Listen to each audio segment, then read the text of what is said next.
Terima kasih Anda masih bersama kami di Seputar Aceh. Pemirsa, kecelakaan lalu lintas terjadi di Jalan Lintas Nasional Banda Aceh Medan, tepatnya di Gampung Alam Ili, Kecamatan Indrapuri, Aceh Besar, Jumat pagi pukul 4.30 waktu Indonesia Barat. Laka lantas melibatkan bus Kurnia dengan truk intercooler.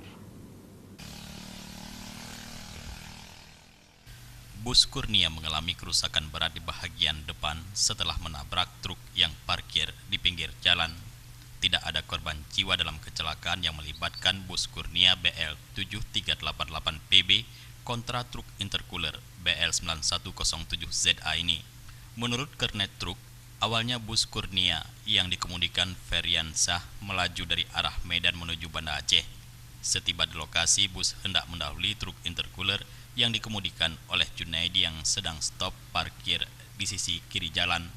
Saat hendak mendahului truk intercooler yang sedang parkir tersebut, secara tiba-tiba pengemudi bus Kurnia melihat cahaya lampu kendaraan dari arah Banda Aceh menuju Medan. Secara spontan pengemudi bus Kurnia membanting setir ke kiri sehingga langsung menabrak bahagian belakang truk intercooler parkir tersebut.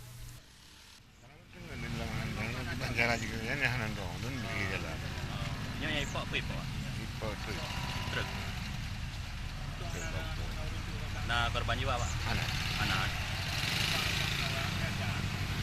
Penumpang yang luka-luka anak? Anak udah kosong. Oh, udah kosong. Udah kosong, kamu dari rumahnya cuma yang dapat kan.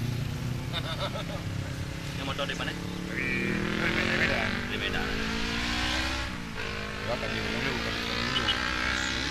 Anak dia apa nak? Akibat kecelakaan ini, mobil bus Kurnia mengalami ringsek di bagian depan dan truk ringsek di bagian belakang. Tidak ada korban jiwa dalam insiden ini karena bus dalam keadaan kosong. Kerugian materi diperkirakan mencapai 50 juta rupiah. Jufrizal dan Faisal, Aceh TV.